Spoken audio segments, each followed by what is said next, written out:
अच्छा, तो अभी हम लोग क्या स्टार्ट कर रहे हैं? अभी हम लोग स्टार्ट कर रहे हैं account. Again not a difficult chapter, आसान चैप्टर है। थोड़ा सा 1-2-4 सेक्शन इसमें समझने वाले हैं, थोड़े टेक्निकल है, लेकिन अगेन कोई एक मुश्किल चीज नहीं है। नहीं देखो, मेरी आदत मिलने वाली नहीं है, मजा नहीं आता इस तरह। हम लोगों ने रिजल्ट के बाद स्टार्ट किया, देखो कितना स्मूथ चले। कहीं एक बच्चा नहीं, आई थिंक नहीं बोल सकता कि यार पहला हमने भागे हो, हम पास सेवर भी करे सारे चैप्टर्स के। नहीं अच्छा चले स्टार्ट करते हैं। यार ऐसे करोगे तो मैं साथ बैठने नहीं दूंगा, मैं शोर नहीं करो please. Books of accounts, books of account में सबसे पहले बता रहा है बुक्स ऑफ अकाउंट क्या होती है भाई। देखो, एक तो बुक्स ऑफ अकाउंट को क्या कहता है, हमारा आईएफआरएस बताता है। बुक सेट ऑफ अकाउंट बोलता है, क्या बोलता है? Statement of financial position, statement of comprehensive income, 2 statement of cash flow, statement of changes in equity और नोट्स टू द अकाउंट्स। ये हमारे 5 सेट ऑफ अकाउंट्स है जो मैं आईएफआरएस ने बताया। मुझे बाय द वे बता देता हूँ, लेकिन आप लोगों को पता भी होगा कि हमारे ना कोई ऑडिटिंग स्टैंडर्ड्स हैं, ना हमारे कोई अकाउंटिंग स्टैंडर्ड्स हैं। हमारे कंपनी लॉ ने जो है लिखा हुआ है उसके अंदर एक जगह पे, जहाँ पे वो कहता है कि हम जो है आईएफआरएस को एज इट इज अडॉप्ट करते हैं। और हमने सिमिलरली जो हमारे ऑडिटिंग स्टैंडर्ड्स हैं इसको भी हमने अडॉप्ट किया हुआ है। हमने कोई अपनी कार्यस्थानी इसके अंदर दिखाने की कोशिश नहीं करी। हमने कहा दुनिया बाकी सारी चीजें छाप रहे तो ये क्यों ना छापे। तो कॉन्ट्रैक्ट 1872 आज तक चल सकता है, तो ये तो फिर भी अपडेट होते रहते हैं। आइए बुक्स ऑफ अकाउंट पढ़ लेते हैं। लॉ किसे कहता है? कहता है all sum of money received and expended by a company and matters in relation to which the receipts and expenditure take place। Basically income statement नहीं, इनकम स्टेटमेंट में तो यार वो भी अक्रूड भी आता है, सब कुछ सारी चीजें आते हैं। रिसीट्स एंड पेमेंट अकाउंट है, single entry. All sales and purchases of goods and services by the company, ये कहाँ आता है? ये इनकम स्टेटमेंट का पार्ट है, सही है। ऑल एसेट्स एंड लायबिलिटीज, ये कहाँ का पार्ट है? ये अपनी बैलेंस शीट का पार्ट होता है। Items of cost in respect of production, processing, manufacturing और मैनिंग, ये भी सीओजीएम का पार्ट बन जाता है आपका। और ये क्या है? आपका पीएनएल का पार्ट बन जाता है। लेकिन उसने इस तरह बताया है, हम लोग टेक्निकल लोग हैं, सही। हम लोग सिर्फ लॉ तो नहीं पढ़ते, हम लोग तो वही अकाउंटेंट, तो हम लोगों को ये चीजें सारी पता है कि कौन सी चीज कहाँ जाके इसको हिट करती है। नहीं गलत होगा, ये लिखो क्या? नहीं ना, वो है ना सीओजीएम है ना, सीओजीएम PNL cost of goods manufactured में आती है ना सारी चीजें। नाक मत कटवाओ, तुम सीए के बच्चे हो, अजीब अजीब बातें नहीं करो। अच्छा, फिर कह रहा books of accounts to be kept by the company. Again simple section है। Every company shall prepare books of accounts and financial statement for every financial year which shall give a true and fair view of the state of the affairs of the company including its branch office। वही simple सी बात है कि true and fair view देगा accounts का, जो कि होते नहीं है। In the case of a company engaged in production, processing, manufacturing or mining activities, relevant cost account shall also be maintained। कॉस्ट सी बात है, जब आप पीएनएल बनाएंगे तो कॉस्ट अकाउंट ऑटोमेटिकली बनी जाते हैं उसके अंदर। कॉस्ट अकाउंट की सारी चीजें, रेलेवेंट चीजें उसके अंदर आ ही रही होती हैं, सही है। जो आपका सीओजीएम होता है उसके अंदर सारी चीजें आ रही होती हैं। रॉ मटेरियल की ओपनिंग आती है, रॉ मटेरियल की 25 आ गई, उसकी क्लोजिंग बन गई, सही है। सीडब्ल्यूआईपी की भी इसी तरह ओपनिंग क्लोजिंग आ जाती है। फिनिश गुड की भी उसके अंदर ओपनिंग क्लोजिंग आ जाती है। सारी चीजें उसके अंदर लेबर हेड, ओवरहेड वगैरह सारी चीजें उसके अंदर आ जाती हैं। Books must be kept at the registered office of the company, सही है। हाउएवर अगर डायरेक्टर उसमें कहता है कि अगर डायरेक्टर चाह रहे हैं कि अदर देन रजिस्टर्ड ऑफिस रखें, तो वो क्या करेंगे? रेजोल्यूशन पास करेंगे। However the director of the company may opt to keep these books at some other place. For this purpose, the director shall be required to pass a resolution in their meeting, and the intimation of such resolution shall be given to the registrar within 7 days of the passing of the same। देखो, इस तरह का जो section है ना यार, ये इतना एग्जामिनेबल नहीं है। अगर आप इसकी हिस्ट्री उठा के देखेंगे, ये वाली बात इसने कई टुकड़ों में, एक सिनारियो में किसी इंक्लूड कर दी है, वो एक अलग बात। देखो, इस तरह के सेक्शन ना याद नहीं करने। 220 को आपको याद नहीं करना। 220 में आपको पता होना चाहिए इसके अंदर क्या बातें लिखी हैं। क्या books and account financial statement जो है, क्या ट्रू एंड फेयर व्यू दें। बुक्स एंड अकाउंट जो है आपके रजिस्टर्ड ऑफिस में हो। अगर आप चाह रहे हैं रजिस्टर्ड ऑफिस में नहीं है, तो डायरेक्टर क्या करेंगे? रेजोल्यूशन पास करेंगे और वो क्या करेंगे? इंटीमेट कर देंगे टू द रजिस्ट्रार विदिन इतना डेज, विदिन 7 डेज। बस इतनी अंग्रेजी आपको आनी चाहिए। खुदा ना खास्ता कोई छिछोरा एग्जामिनर हो तो आप उसको भी एड्रेस कर दें, क्योंकि एक जमाने में एग्जामिनर हमारे बहुत छिछोरे थे, इस तरह की चीजें जरूर करते थे कि जो बच्चा नहीं पढ़ के जाता, जो टीचर भी कहता है ये बेकार है, उसको करवा देते। बड़ी मेहरबानी Usama, thank you very much, जज़ाकल्लाह। सही है। अच्छा, फिर कह रहा है इन केस द कंपनी है the branch office inside or outside Pakistan. Branch office कह रही है, सही है। अगर कोई ऐसी कंपनी जैसे ब्रांच वगैरह है तो क्या होगा? Proper books of accounts of that branch में be maintain at the branch office itself. कह रहा है उसके जो उससे रिलेटेड जो बुक्स ऑफ अकाउंट्स, जाहिर सी बात है, अगर कंपनी का एक हेड ऑफिस है, सही है, कंपनी का एक हेड ऑफिस है और एक है ब्रांच ऑफिस, अभी हेड ऑफिस ब्रांच ऑफिस है कराची में, ये है इस्लामाबाद में, तो वो कह रहा भाई इससे रिलेटेड जो चीजें हैं वो सारी कराची में रखो और इनकी समराइज रिपोर्ट जो है वो हेड ऑफिस में भिजवा देना। क्यों? क्योंकि हेड ऑफिस में अकाउंट बनेंगे सारे, जो जिनकी सब्सिडीज वगैरह होती है वो भी तो ये होता है ना, सब्सिडीज में अपने अकाउंट मेंटेन हो रहे होते हैं, लेकिन वह समराइज चीजें जाती हैं हेड ऑफिस में, कंसोलिडेटेड बन जाते हैं। समझ में आ रहा है? Proper summarized return should periodically reach the registered office of the company or other place where books of accounts for the company are kept. Other place क्यों कह रहे हैं यहाँ पे? Other place क्यों कह रहे हैं? Other place कहाँ से आ गया? Very good. अगर other place आपने देखो अगर यहाँ other place नहीं लिखता ना तो ऊपर से कनेक्टिविटी नहीं बनती। कनेक्टिविटी पे गौर करें, यहाँ पे अदर प्लेस से कह रहा है कि अगर उन्होंने वहां ऊपर कहीं अपने रजिस्टर्ड ऑफिस के अलावा कहीं बुक्स रखवाई हुई हैं तो कह रहा है ये वाली बुक्स भी आप वहीं पे रखवा सकते हैं, मतलब इसके जो अकाउंट्स वगैरह हैं summarised accounts. If the return as such are reaching the registered office properly, this shall be considered as a sufficient compliance for the branch office regarding the maintenance of books of account। Okay, अगर proper return इसके जो है वो जो है अपने जो जहाँ पे बाकी सारे अकाउंट्स मेंटेन है, चाहे वो रजिस्टर्ड ऑफिस हो या अदर प्लेस हो, वहाँ पे अगर पहुंच रहे हैं तो फिर जो है इसका मतलब ये सफिशिएंट एविडेंस है कि प्रॉपर बुक्स ऑफ अकाउंट जो है कंपनी के मेंटेन हो रहे हैं। तो इंशाल्लाह आप लोग जब जॉब ऑडिट पे जाएंगे, जॉब पे जाएंगे, आप लोग देखेंगे अकाउंटेंट एक फैक्ट्री में ही बैठा हुआ होता है, वो सारी फैक्ट्री की अकाउंटिंग वहीं से चल रही होती है, उसके बाद कैश भी होता है, वो देख रहा होता है कि क्या खर्चा हो रहा है, क्या रॉ मटेरियल आ रहा है, क्या इशूएंस हो रही है, सारी चीजें वो ना एक तरीके से फैक्ट्री के पप्पा होते हैं वो, सही है, उसको सब पता होता है फैक्ट्री में क्या चल रहा है, सही है। तो ये क्या कहलाता है? फैक्ट्री अकाउंटेंट होता है, एक मुनासिब सा पढ़ा लिखा बंदा होता है, ग्रेजुएशन टाइप का, एमकॉम किया हुआ होगा या एमबीए बीबीए होगा, उस लेवल का एक बंदा वो बिठाते हैं कि ये सारी चीज़ें मैनेज करेगा, कितना आ रहा है, कितना जा रहा है, क्या खर्चा हो रहा है, क्या सारी चीज़ें वहाँ पे, वहाँ का लेबर की पेरोल वगैरह भी मैनेज कर रहा होता है। तो वो होता क्या है बेसिकली, यार अब तो ईआरपी सिस्टम है ना यार, ये तो अगेन ये बात जिसे कहते हैं ना फालतू की बात है, ये समराइज रिटर्न और प्रॉपर रिटर्न पहुंचे, यार ईआरपी सिस्टम है, सारी चीजें आपने सिस्टम में यहाँ एंट्री करी, वो ऑटोमेटिकली हेड ऑफिस पहुंच रही है, तो दो की चीज ही नहीं है ना यार। आप जो सारी आप रॉ मटेरियल आपका इन हुआ, आपने परचेज डाल दी, यहाँ एंट्री करी हेड ऑफिस में, ऑटोमेटिकली पता चल गई, आपने इशूज करी यहाँ आपने इशूज करी वहाँ हेड ऑफिस में। ईआरपी क्या होता है? इंटीग्रेटेड होता है ना, ईआरपी का फंक्शन ही क्या है? इंटीग्रेटेड है, बिल्कुल। माइक तो चल रहा है ना, चल रहा है। अच्छा जी, क्या कह रहे हैं? The books of account maintained by the company within Pakistan shall be open for inspection at the registered office of the company or at such other place in Pakistan only by the director। Books of account जो है members के लिए open for inspection नहीं होते, सही है। In the case of financial information maintained outside the country, copies of such financial information shall be maintained and produced for inspection for any director। कि अगर बाहर बन रहे हैं तो वो भी पाकिस्तान में जो डायरेक्टर बैठा हुआ है उसके लिए हाजिर हो जाने चाहिए। Officers and other employees shall give full assistance to the director making such inspection. भाई इसको सपोर्ट करो, क्यों नहीं करेंगे, डायरेक्टर है यार, करना ही पड़ेगा।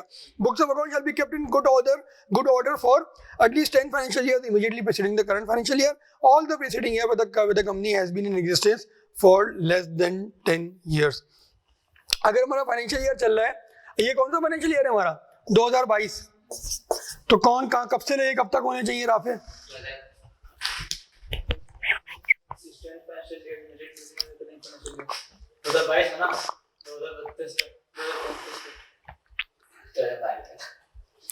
क्या हो गया तुम्हें? प्रीसीडिंग है ना, उधर नीचे ना, अच्छा पास्ट की बात कर रहे हो, अच्छा प्रीसीडिंग है, सॉरी मैं प्रीसीडिंग, आई एम सॉरी, वाजिबुल कत्ल हो जाओगे तुम इस शहर का। तुम्हें प्रीसीडिंग पढ़ना है। मैं अगर यहाँ खड़ा हूँ तो मैं 32 तक के अकाउंट कैसे रख लूंगा? पहले तो मुझे ये बताओ। ये अगर कोई इंजीनियर बच्चा है, एमबीबीएस का बच्चा बोलता तो मुझे समझ में आता कि चलो उसने पढ़ा नहीं। तुम तो अकाउंट बनाते हो, तुम्हें पता अकाउंट। आज मैं खड़ा होके कैसे 10 साल के आगे के अकाउंट बना सकता हूँ? वो तो प्रोजेक्शन होंगी, अकाउंट कैसे हो सकते हैं वो? वही तो एस्टिमेटिंग, यहाँ एस्टिमेट लिखा है, यहाँ बजट लिखा है, यहाँ प्रोजेक्शन लिखी है, यहाँ फोरकास्ट लिखा है। कर सकते हैं ना हम लोग, मैं पावर हद होती है यार। सही बात है, क्वेश्चन है नहीं तुम रुक जाओ। अच्छा बोलो। यहाँ पे लिखा हुआ है ना, in the financial information maintenance of the company वाला, उसमें लिखा हुआ है इंस्पेक्शन है तो किसी डायरेक्टर के लिए हो जाएगा, तो उसमें एग्जीक्यूटिव डायरेक्टर्स भी आ जाएंगे। हाँ ऐसे डायरेक्टर बोले उसमें दोनों आ जाएंगे। और जो कंट्री के अंदर ही मेंटेनेंस मतलब एग्जीक्यूटिव डायरेक्टर्स के लिए इंस्पेक्शन के लिए पूरा होगा। नहीं दोनों के लिए। तो डायरेक्टर्स लिखा है, देखो ये लूप होल है, ये लूप होल है लॉ का। अगर उसको लिखना होता तो वो लिखता, या तो ये लूप होल है या उसने इंटेंशनल लिखा है। देखो यहाँ डायरेक्टर लिखा, डायरेक्टर मींस ऑल, इंडिपेंडेंट भी आ जाएगा। अगर उसको कहीं रोकना होगा तो हो सकता है उसने कोई सर्कुलर वगैरह के जरिए रोका हो, हम उसकी बात यहाँ नहीं करेंगे। लेकिन यहाँ पे डायरेक्टर लिखा मींस ऑल द डायरेक्टर, चाहे वो एग्जीक्यूटिव हो, चाहे वो नॉन एग्जीक्यूटिव हो, चाहे वो इंडिपेंडेंट हो। अच्छा जी, आगे क्या कह रहे हैं? If a company face to अच्छा तुमने क्या जवाब दिया 2011 तक ना, 11 से 12, 13, 14, 15, 16, 17, 18, 19, 20, 21, सही है। If the company fails to comply with any of the requirement of this section, every director including chief executive and chief financial officer shall, ये पेनल्टी आ गई, इसको इग्नोर कर दें, ये पूरा इफा कंपनी से लेके नीचे तक इग्नोर कर दें, काट दें इसको। पेज तो कंप्लाई पूरा काट। हाँ, ये पूरा काट। पेनल्टी सिर्फ डिविडेंड वाले में याद करना, क्योंकि उसने एक दो दफा पूछी भी है और थोड़ी रेलेवेंट भी है पेनल्टी वो ना। इसके बाद जो है अगली लाइन भी काट दो। नोट देखते हैं क्या है। This section shall also apply to the books of accounts required to be maintained by the liquidator. वो कह रहा है अगर लिक्विडेटर अपॉइंट हुआ है, कंपनी वाइंड अप हो रही है, तो लिक्विडेटर पे भी यही वाली जिम्मेदारियां होंगी कि वो भी 10 प्रीसीडिंग फाइनेंशियल ईयर तक के रखेगा। ऐसा नहीं कि बोले भाई अब तो कंपनी बंद हो रही है सब फाड़ फोड़ के फेंक देता हूँ मैं, वो कह रहा है ऐसा नहीं कर सकते आप। अगेन ये एक बड़ा फालतू सा सेक्शन लगता है मुझे खुद खार आती है इसको पढ़ाने में, क्योंकि बहुत बेसिक सी बात है, लेकिन अगेन एक चैप्टर का हिस्सा है तो पढ़ाना पड़ता है। हाँ, लेकिन अब जो है ना चीज़ें, अब मज़ेदार चीज़ें, अब मज़ेदार चीज़ें, इंटरेस्टिंग चीज़ें, समझने वाली चीज़ें यहाँ से। हाँ, ये तो आज थोड़ी करना है, हमारी वही 6 बजे क्लास होगी भाई, टेंशन नहीं लो। अभी ब्रेक करेंगे 5:15 बजे। ये हाँ, बस 6, 6:15 ऐसी बस खत्म।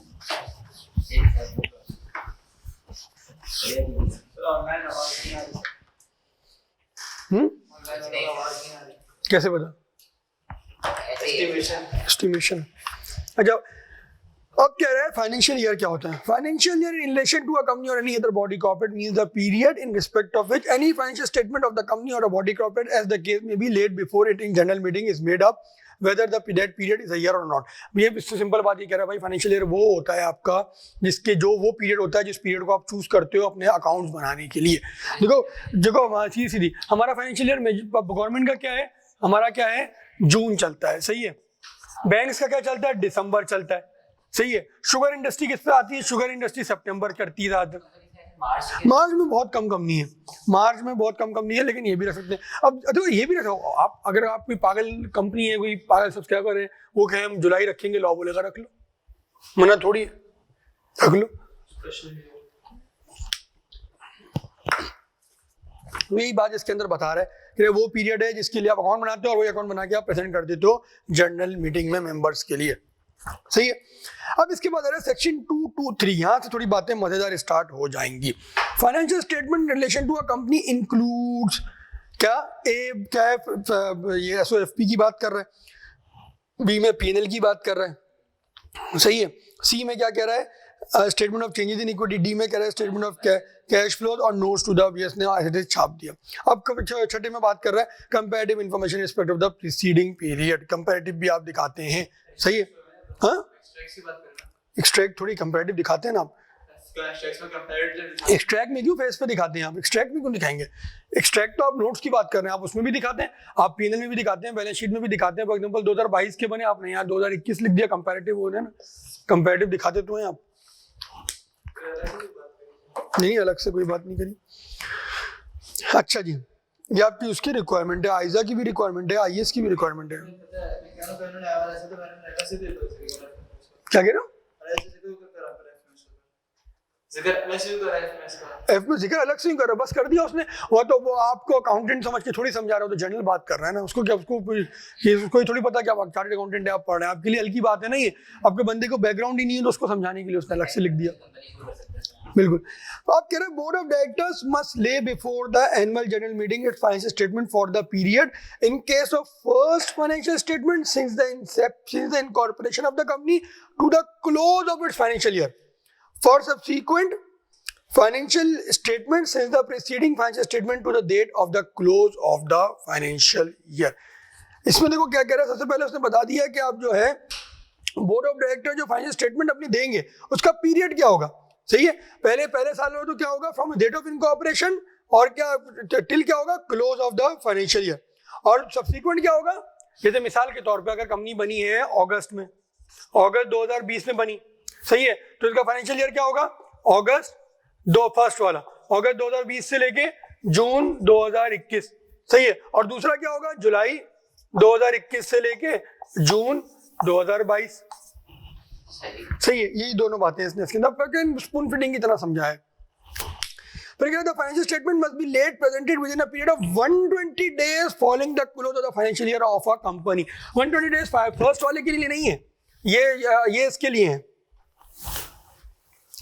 नंबर 2 के लिए ना, नहीं बल्कि नहीं, तो एजीएम के पर्सपेक्टिव से, सॉरी, ये यहाँ से लेके 120 डेज ये एजीएम के पर्सपेक्टिव से, 120 डेज यहाँ से और यहाँ से पहले, it used to be 4 months, it used to be 4 months initially, लेके in companies ordinance, but in companies act जो है इन्होंने इसको जो रिप्लेस कर दिया इन्होंने, इससे कर दिया 120 डेज कर दिया, हाफ ईयरली में 60 कर दिया, क्वार्टर में 30 कर दिया।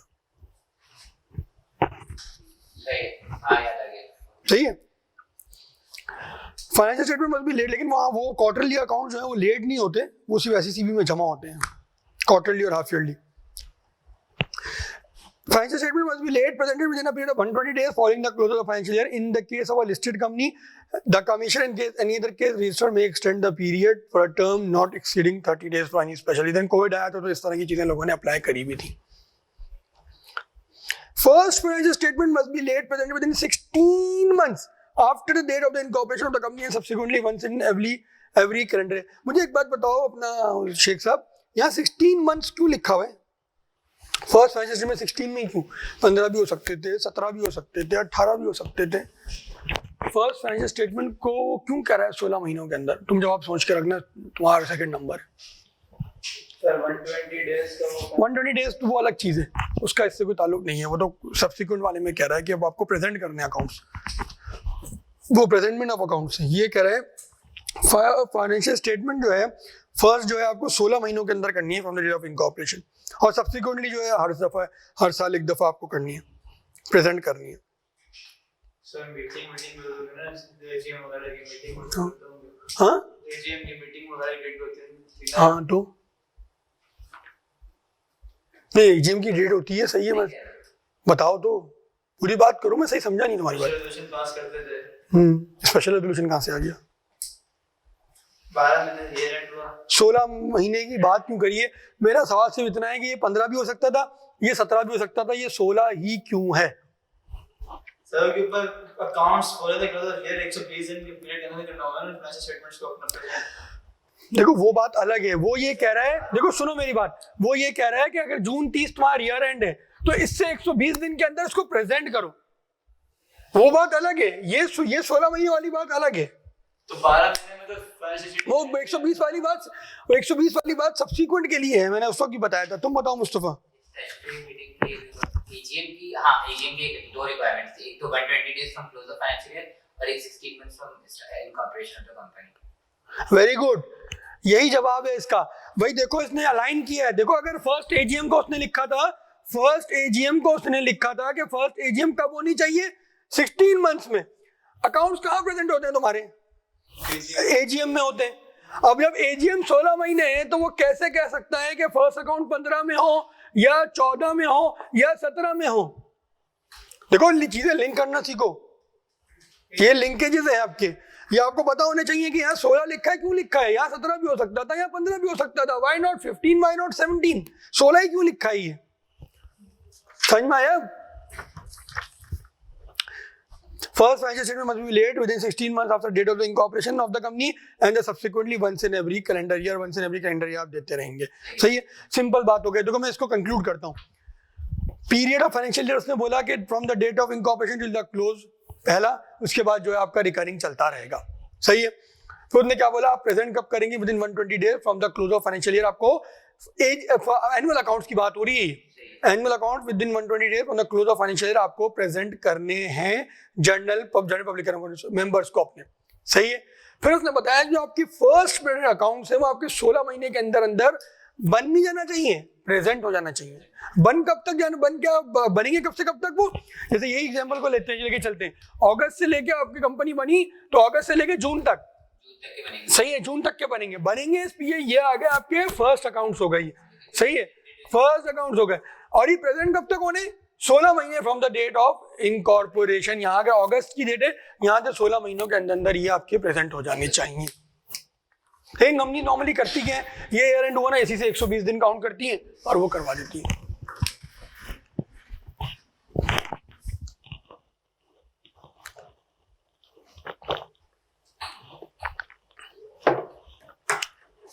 अच्छा आगे क्या कह रहे हैं? Period of financial statement shall not exceed 1 year except with the special permission of the registrar has been obtained. Simple सी बात है कि भाई पीरियड जो आपका फाइनेंशियल ईयर का होगा वो 1 ईयर होगा, एक्सेप्ट जो है आपका कोई स्पेशल अप्रूवल वगैरह लिया हुआ है आपने। बाबा होता है आप कोइंसाइड कर रहे होते हैं सब्सिडरी के साथ अपने अकाउंट्स को, तो वो जो है उसका ईयर एंड कुछ और है, आपका कुछ और है। आप चाह रहे हैं यार एक दफ़ा ऐसा चीज़ हो जाए कि हम लोगों का बराबर हो जाए ईयर एंड आगे के, तो वो अगर आप उसको उसमें आगे पीछे कर रहे हैं तो वो कह रहा है कि वो आपकी स्पेशल परमिशन लेनी पड़ेगी। Financial statement shall be audited by the auditor of the company and the auditor shall accompany the financial statement laid before the AGM. Auditor report shall accompany, वही बात है कि ऑडिट करेंगे, ऑडिटर रिपोर्ट जो है आप अकाउंट्स के साथ बनाएंगे। जो आपकी एनुअल रिपोर्ट होती है ना, देखिए एक होती है फाइनेंशियल स्टेटमेंट, एक होती है जो आप प्रेजेंट करते हैं ना बोर्ड को, सॉरी बोर्ड कह रहा हूँ मेंबर्स को, वो होती है आपकी एनुअल रिपोर्ट। एनुअल रिपोर्ट में क्या क्या होता है? सबसे पहला होता है आपका ऑडिटर रिपोर्ट, जिसको एनुअल कर देते हैं, AR सेम लग रहा है वो, सही है। ये हो गया आपका, आपके FS होते हैं, सही है। आपका बोर्ड की रिपोर्ट होती है, सही है। आपका चेयरमैन की रिपोर्ट होती है, चेयरमैन का जायजा लिस्टेड कंपनी में होती है ये, सही है। इसके अब और ये सारी चीज़ें आ गई। और इसके अलावा क्या होता है? ऑडिट रिपोर्ट, नहीं CEO नहीं, डालना चाहे डाल दें, मैंडेटरी रिक्वायरमेंट बता रहा हूँ मैं। ऑडिट रिपोर्ट हो गई, FS हो गया, ये हो गया, ये हो गया, ये 4 चीज़ों का आपका मिला के आपकी एनुअल रिपोर्ट बन जाती है। अच्छा इसके बाद क्या रहा है? The requirement of audit is not applicable to a private company having paid up capital not exceeding ₹1 million or such higher amount as may be notified by the commission. क्या ऑडिट की रिक्वायरमेंट किस पे नहीं है? वो private company पे, private company, public नहीं कहा, वो प्राइवेट कंपनी जिसका पेड अप कैपिटल 1 मिलियन से कम हो, सही है। कंपनी शैल आल्सो रिटेन, सही पढ़ रहा हूँ ना, हाँ यही section. Company shall also retain a copy of these documents at registered office. अच्छा, the copy of these financial statements along with the auditor and director's report, and in the case of a listed company, chairman review report shall be sent to every member of the company at least 21 days before the date of the meeting. 21 days पहले जो आपको notice देना होता है, आप AGM के notice के साथ ये उसको अकाउंट्स भी दे देंगे ताकि वो पढ़ के आए, देख के आए, कोई सवाल हो तो वो आपसे पूछ सके। ये सारी चीजें जो मैंने बता दी, auditor report, FS, board report और ये चेयरमैन रिपोर्ट। फिर कह रहा है company shall also retain a copy of these documents at a registered office and every member of the company shall be allowed to inspect such copy. क्या जो आपने जो मेंबर को भेजा है वो आप अपने पास भी रिटेन करके रखेंगे। बोर्ड की report, board review, directors report कहलाती है, DR है, मैंने BR मैंने गलती से लिख दिया, DR होती है ये डायरेक्टर्स रिपोर्ट।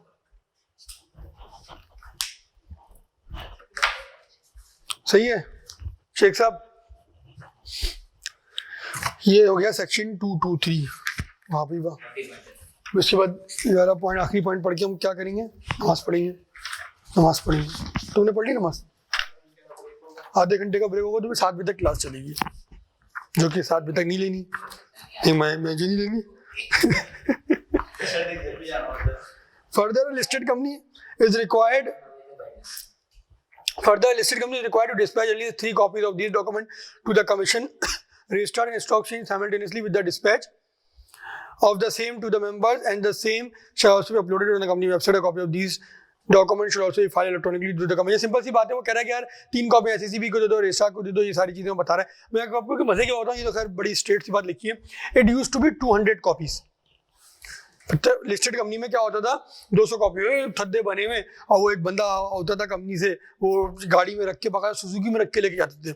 स्टॉक एक्सचेंज में जब स्टॉक एक्सचेंज में पहुंच के फोन करते थे, भाई फला कंपनी से आए और 200 कॉपियां लेने आ गए, 200 कॉपियां लेके आए, और वहाँ से फिर वो उनका स्टोर है, स्टॉक एक्सचेंज का ना स्टोर है, वो नीचे बेसमेंट में बना हुआ है, वहाँ से बेसमेंट में वो बेचारे जो बेसमेंट के बंदे थे वो रख के कंधों में ला रहे होते थे उसको ना। तो मैंने तो खैर वहाँ का ऑडिट भी किया है। तो ये 2-3 सालों से इन्होंने, ये 3-4 सालों से इन्होंने 17 से ये चीज रिक्वायरमेंट को खत्म किया। वो 200 का ब्रेकअप क्या था, 175 ब्रोकर दे, 175 ब्रोकर दे, सही है। अब ब्रोकरों के पास जो है 175 कॉपी स्टॉक एक्सचेंज की जिम्मेदारी थी कि वो 175 कॉपियां ब्रोकरों के पास पहुंचा दे, सही है। अब इसके बाद जो 25 होती थी ना, वो बेचते किसी ने, बहुत नॉमिनल सी फीस थी। अगर हाफ ईयर की रिपोर्ट है तो शायद 50 रुपए की देते थे, सही है। क्वार्टर की थी तो वो 25 रुपए की थी, सही है। और जो एनुअल थी वो 100 रुपए की थी, 100 रुपए की वो बेचते थे इसको। मतलब ये फीस चार्ज करने का मकसद है कि कोई ऐसे ना हो तफरी में आए, खड़ा हो, बाद में पान वाले को बेच दे, तो ये कॉस्ट उनसे लेते थे। अब लेकिन अब बहुत देर बाद उनको अकल आई दुनिया चांद पे पहुंच गई, उन्होंने कहा ये तो कंप्यूटर भी है हमारे पास, क्या जरूरत है हमें ये सब मंगवाने की। भाई रिकॉर्ड रूम इतना बड़ा स्टोर, उसका रिकॉर्ड रूम है, आपकी सोच है इतना बड़ा KNS नहीं हुआ, इतना बड़ा रिकॉर्ड रूम है वो, रखना पड़ा ना। उसमें शेल्फ बनाए हुए ऐसा VIP उसका बना हुआ, AC लगे हुए, उसमें चिल माहौल होता है, ऑफिस बना हुआ उसके अंदर, बाकी तो बंदे एम्प्लॉय कर रहे हैं, क्यों वो फाइनेंशियल संभालने के लिए। बट आप लोगों का वो देखें, थॉट प्रोसेस देखें आप, कितना वीक है हमारा, दुनिया कहाँ पहुंच गई। और वो जो है फिर उनको ख्याल आया कि यार ये कंप्यूटर भी तो है हमारे पास, ये सारी चीजें अपलोड हो जाती हैं, भाई बंद करो, कंप्यूटर का दूसरा ले लो। हार्ड भी जो होता है पीछे बैकअप, हाँ हार्ड कॉपी इसको। अच्छा चलो नमाज पढ़ लेते हैं, नमाज के बाद जो है इसको कंटिन्यू करते हैं। पढ़ेंगे सेक्शन 228, 229, 230, ये पेज नंबर 100 और 101 तक पढ़ लेते हैं, तो इंशाल्लाह 102 से जो है हफ्ते को स्टार्ट करेंगे। चलें जी स्टार्ट करते हैं। अच्छा जी,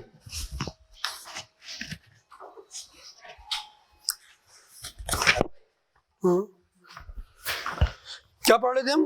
accounts, very good very good. Section 228, यार इसको एक तस्वीर खींच के डाल दो ना ग्रुप में यार, ये बुलाना IT वाले को जरा। सेक्शन 228 की तस्वीर खींच के डाल दो ग्रुप में यार, वो ऑनलाइन उज़ैफा भी आया मैंने, तो उसके पास तो होंगे नहीं, उसके पास भी हो जाए ना, ताकि सही है। शुरू कर दो, देखते हैं जहाँ तक हिम्मत है वहाँ तक पढ़ेंगे। आगे पीछे क्यों है? आगे पीछे की है इसने, सेक्शन आगे पीछे होना है। नहीं मतलब 226 227 आगे से आगे आ रहा है इस पे। नहीं ना, मैंने इसी तरह बनाया है। हाँ तुम बता रहे थे। अच्छा चलें तो स्टार्ट करते हैं। कंसोलिडेटेड फाइनेंशियल स्टेटमेंट डाल दिया ग्रुप में यार। ये सस्ते वाले नेटों से तुम लोग जान छोड़ो यार, हफ्ता वाले पैकेज कराते हो 5-7 रुपए वाले। सुपर कार्ड लोड करवाया मैंने। हाँ तो शॉप पे सुपर कार्ड चलता क्यों नहीं है तुम्हारा फिर? Excuse me sir. डाल दिया ग्रुप में, डाल दिया।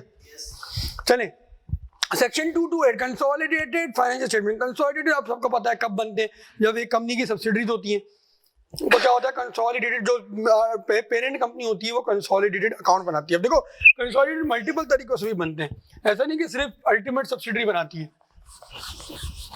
जहाँ जहाँ जिसकी जो जो सब्सिडरी होगी ना उसको रिक्वायरमेंट होगी कि वो जो है कंसोलिडेटेड अकाउंट्स अपने बनाएगी।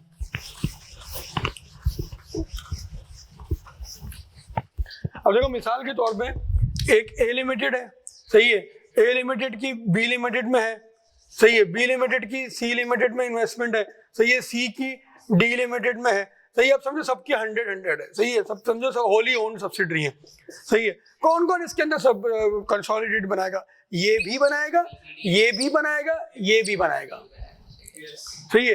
A जो बनाएगा इन तीनों की बनाएगा। A जो है किसकी बनाएगा? B की, C की, D की, B plus C plus D, सही है। और B जो बनाएगा, B किसकी बनाएगा? B बनाएगा C प्लस D की बनाएगा। C किसकी बनाएगा? D की बनाएगा, D को कंसोलिडेट करेगा अपने साथ। Consolidated financial statement of the group presented as those of a single enterprise, as a group presented as those of a single enterprise, मतलब एक एंटरप्राइज के तौर पे बनेंगी है। A लिमिटेड जो बनाएगा इसमें A B C D चारों होंगे तो सिंगल एंटिटी के तौर पे कंसोलिडेटेड बनेंगे, सही है। एक अनकंसोल होगा, एक कंसोल होगा। Shall be attached to the financial statement of a holding company having a subsidiary or subsidiaries। यार ये देखना स्क्रीन ऐसी आ रही है यार, स्प्लिट हो गई है।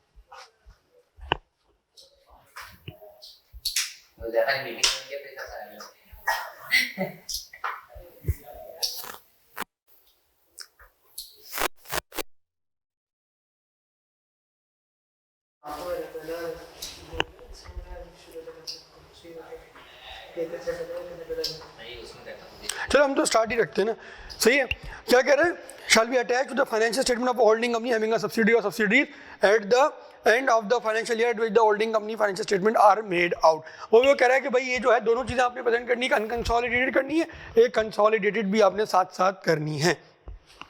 Such consolidated financial statement shall comply with the disclosure requirements of the relevant schedule and financial report standards notified by the commission. CCB ने क्या notify किया? IFRS को किया. सही है, IFRS को एज इट इज अडॉप्ट करता है, तो उसने IFRS वही उसने वहाँ पे भी लिख दिया कि as notified by the commission.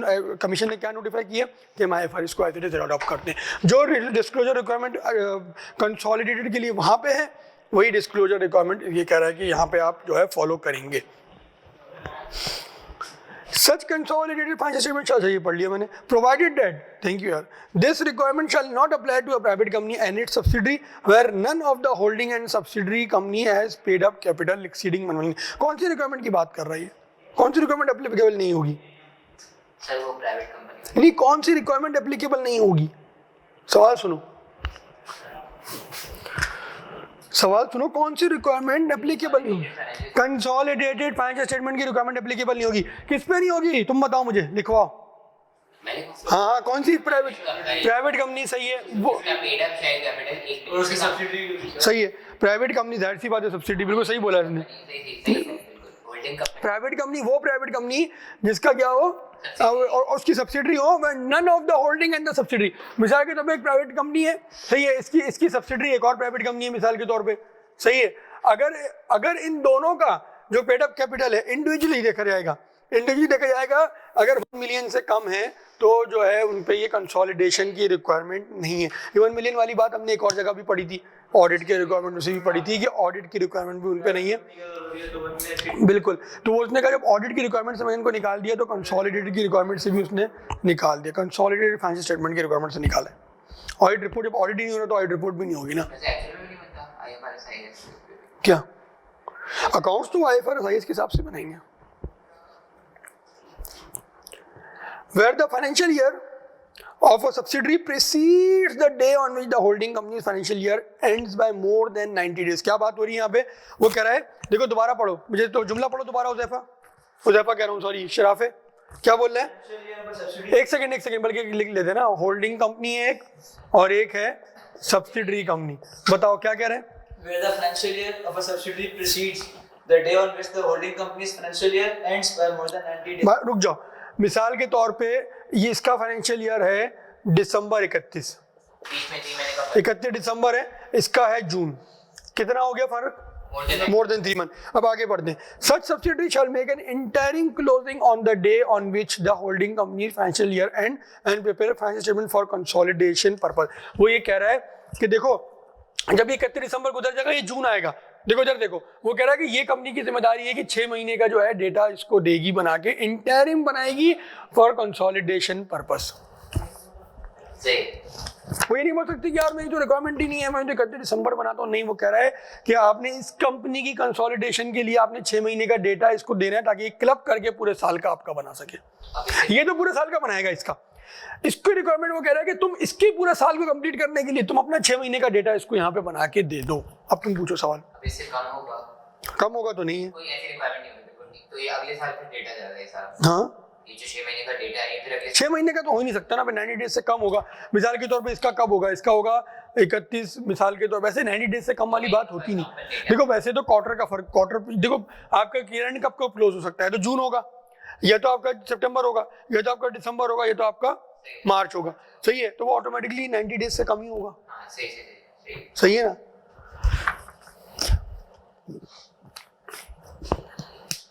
अगर मिसाल के तौर पे इसका अगर होता है 31 मार्च, सही है, तो ये क्या 90 डेज यहाँ पे देख लेते हैं. अगर 90 डेज से कम है तो कोई रिक्वायरमेंट, 90 डेज से ज्यादा तो फिर ये जो है उसको इंटरिम जो है रिकॉर्ड अपने बना के देगा. Every auditor of a company, every auditor of a holding company shall also report on the consolidated financial statement. वो कह रहा है भाई देखो ये जो ए लिमिटेड का जो होगा ना, ये वो इस कंपनी का तो ऑडिट करेगा. अगेन देखो ये तुम लोग इंशाल्लाह आइज़ा में बहुत गौर से सीखोगे, इसके अंदर डिटेल में पढ़ोगे. लेकिन वो कह रहा है कि देखो ए लिमिटेड का ऑडिटर जो है वो जरूरी नहीं कि इसका भी हो, जरूरी नहीं कि इसका भी हो, जरूरी नहीं कि इसका भी हो.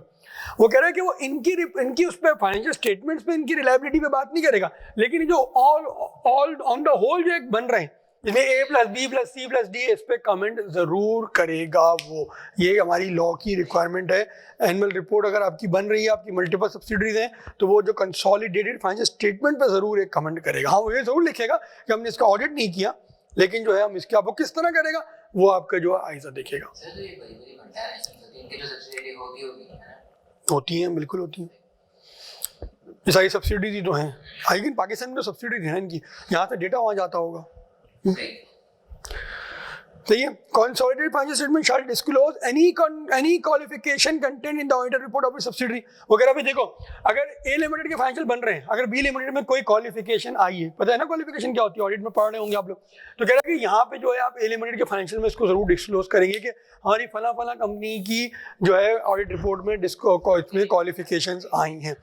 सही है। Any note of saving content in such account to call attention to a significant matter. Again ये ओपन छोड़ा हुआ उसने, जो कह रहा है सिग्निफिकेंट मैटर है, इसके से क्वालिफिकेशन तो नहीं हुई है, लेकिन जो है आपको लगता है कि यार ये बहुत जरूरी है इनके मेंबर्स के लिए, तो आप जो है इसको भी बताएंगे। मिसाल के तौर पर फैक्ट्री में आग लग गई सी लिमिटेड की फैक्ट्री में आग लगे, क्वालिफिकेशन नहीं जाएगी, क्यों जाएगी, लेकिन अगर आपको लग रहा है कि इसके कोई ये मैटर ऐसा है कि यहाँ के मेंबर्स को बताना जरूरी है, तो आप ये बताएंगे ये सब क्यों कर रहा है, क्यों कर रहे हैं, उनको पता चले कि इनके एसेट्स में कोई उनको क्यों पता चले, उनका क्या लेना देना है इससे। इनके एसेट्स हैं बेसिकली ये जो सब्सिडियरीज हैं। बिल्कुल सही, भाई इन्हीं का तो पैसा लगा हुआ है सारा, अल्टीमेट पप्पा तो यही है ना सबके, जरा भाई इनका पैसा लगा हुआ है इन सब में, तो इनको पता होना चाहिए कि यहाँ क्या चल रहा है। इसका मकसद ये है। All provision applicable on financial statement shall apply to holding company, मतलब वही आईएएस वगैरह सारी चीजें जो भी हैं वो भी सारे उसी तरह फॉलो कर रहे होंगे, उसी तरह उनके ऑडिट्स होंगे, सारी चीजें उसी तरह चल रही होंगी। सही है। फिर कहते हैं कमीशन में on application of a holding company direct that the provision of this section shall not apply to such extent as may be specified in the direction. Simple सी बात है, कोई ऐसी चीज जो है एसईसी भी चाहे तो कर सकता है on the request of a company. सही है। अच्छा फिर आ रहा है सेक्शन 221।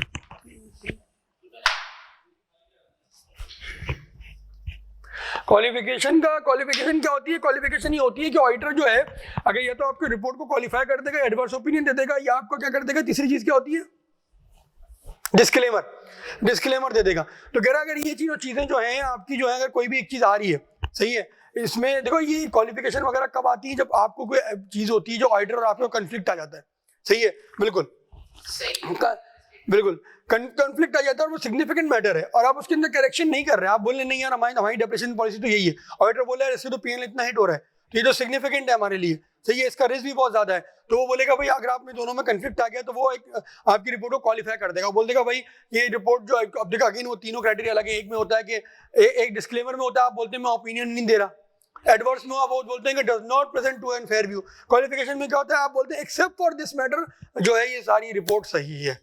सही है। तो ये अगेन अभी आपने पढ़ा नहीं है तो शायद आपको थोड़ा सा मुश्किल हो रही है इसको बोलना समझने में।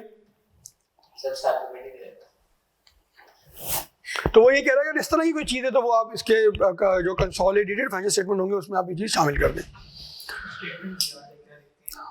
Financial year of holding company and subsidiary. अब क्या इसमें क्या कह रहा है, board of holding company shall ensure that, holding company का बोर्ड इंश्योर करेगा that except where in their opinion there are good reasons against it its financial year and each of its subsidiary coincide. वैसे होता भी ऐसे ही है, कि वो कह रहा है भैया हाँ कंट्री अगर फर्क कर रही है, वेरी कर रही है तो हो सकता है कि किसी का फाइनेंशियल ईयर कहीं हो, किसी का फाइनेंशियल ईयर कहीं हो, लेकिन हम पे हमारी सेहत पे असर नहीं पड़ता। मिसाल के तौर पर नेस्ले है, नेस्ले का जो फाइनेंशियल ईयर है वो क्या है, जून 30 है। सही है, जो पाकिस्तान में नेस्ले, अगर उसका जो स्विट्जरलैंड की जैसे कंपनी है, अगर स्विट्जरलैंड में अगर उसका ईयर एंड दिसंबर है तो उससे हमारी सेहत पे कोई फर्क नहीं पड़ता ना, हमें अकाउंट बना के यहाँ पे भेजना, यहाँ से वहाँ भेजना है ना। हाँ, जो पाकिस्तान के लोकल ग्रुप्स हैं जैसे एंग्रो है, सही है, आपका दूसरा वो लगा लें अपना हाउस ऑफ हबीब है, HOH, और भी इस तरह के मल्टीपल ग्रुप्स हैं, बड़े ग्रुप जो हैं, ये तब्बा वाले जो हो गए, लकी वाले भी बड़ा ग्रुप है पाकिस्तान का।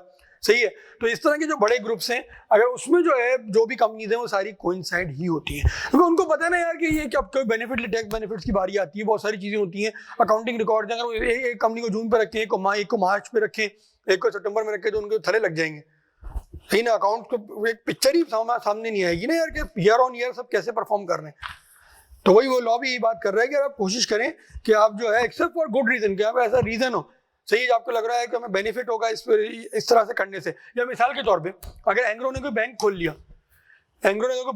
तो ज़ाहिर है वो बैंक का ईयर एंड है दिसंबर, सही है, तो वो दिसंबर से रखकर फॉर गुड रीजन ही में आ गया, वो ये मिसाल ले सकते हैं आप गुड रीजन की, एक्सेप्ट फॉर गुड रीजन वो कह रहा है बाकी कोइंसाइड होंगी। The commission may, on application of a holding company or a subsidiary of the holding company, extend the financial year of any such company. Extend कर सकती है financial year किस purpose के लिए? Basically consolidation के लिए होता है. सही है. While granting any extension to the commission may grant such other relaxations as may be incidental or ancillary thereto. सही है. ऐसे साथ को कहीं कनेक्टेड है, जाहिर सी बात है ऑडिट रिपोर्ट भी आगे जाएगी, एजीएम भी आगे चली जाएगी, तो कह रहा है उसकी भी साथ साथ वो एक्सटेंशन दे देगा. जाहिर सी बात है अकाउंट्स आपके आगे हुए तो ऑब्वियस सी बात है एजीएम भी आगे करनी पड़ेगी. ऑब्वियस सी बात है बाकी चीजें भी जो रिलेटेड चीजें ऑडिट वगैरह सारी चीजें आगे पीछे होंगी, तो कह रहा है उसमें भी वो आपको एक्सटेंशन दे देगा. क्लियर है. अब कह रहे हैं filing of unaudited financial statement. Unaudited कौन से होते हैं? अनऑडिटेड आपके दो होते हैं, एक तो क्वार्टर के होते हैं आपके, सही है, एक आपके होते हैं हाफ ईयर के. दोनों, हाँ क्वार्टर में तो बिल्कुल भी ऑडिटर नहीं आता ना, क्वार्टर में तो बिल्कुल भी ऑडिटर नहीं आता. तो बिल्कुल ये क्या होते हैं, इसमें रिव्यू करता है वो आके. इंशाल्लाह आप लोग सीए फाइनल में पढ़ेंगे रिव्यू क्या होता है. रिव्यू एंगेजमेंट होता है आईएसआरई के हिसाब से. आईएसआरई के हिसाब से 2400 और 2405 ऐसे कुछ है, वो आप लोग इंशाल्लाह सीए फाइनल में पढ़ेंगे. वहां पे उसके हिसाब से वो रिव्यू करता है. सही है. अब क्या कह रहे थे? Private company not being a subsidiary of a public company having paid up capital not exceeding 1 million और such other amount of paid up capital as may be notified shall file the duly authenticated financial statement whether audited or not with the registrar within 30 days from the date. अच्छा again ये वाला section जो है ना, ये section वो उनके लिए बता रहा है. अगेन ये बात बिल्कुल रेलिवेंट है कि ये भी अनऑडिटेड ही होते हैं, ये ऑडिटेड नहीं होते. ये भी ऑडिटेड नहीं होता, ये भी ऑडिटेड नहीं होता. ये रिव्यू होता और ये रिव्यू भी नहीं होता. सही है. लेकिन यहाँ ये उनकी बात कर रहा है कि भाई वो कंपनियां जो जिनकी रिक्वायरमेंट ही नहीं है कि वो ऑडिट करें, वो क्या करेंगी भाई? क्या छोड़ देंगे उनको? एससीसीबी देखो, एससीसीबी के अंडर अगर आप आके कंपनी बन रही है तो एससीसीबी को रिपोर्टिंग तो होगी ना. तो एससीसीबी ने अगर आपको कह दिया कि इसमें आपको इतनी जरूरत नहीं है कि आप ऑडिट करें, आपकी बहुत छोटी कंपनी है, 10 लाख की कंपनी, 8 लाख की कंपनी है, 5 लाख ऑडिटर ले जाएगा. जरा ऑडिटर तो फीसबिल्ला तो नहीं करेगा ना, वो रिपोर्ट में अगर पॉइंट दे रहे 2-4 लाख 5 लाख ले जाएगा, फजूल का खर्चा है, छोटी कंपनियों के लिए बोझ बन जाएगा. सही है. इनके मेंबर भी 1-2 होंगे, फैमिली बिजनेस होगा ये. सही है. इन्होंने बस लिमिटेड अपने आप को लिमिटेड बनाने के लिए इन्होंने कंपनी बना ली है.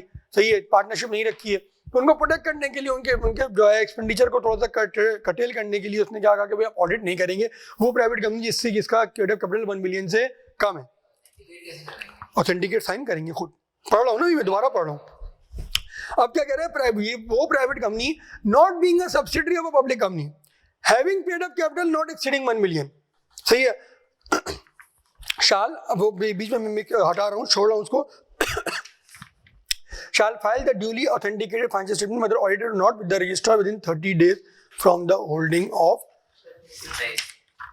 कौन सी private company? holding less than 1 million और not being a subsidiary of public company.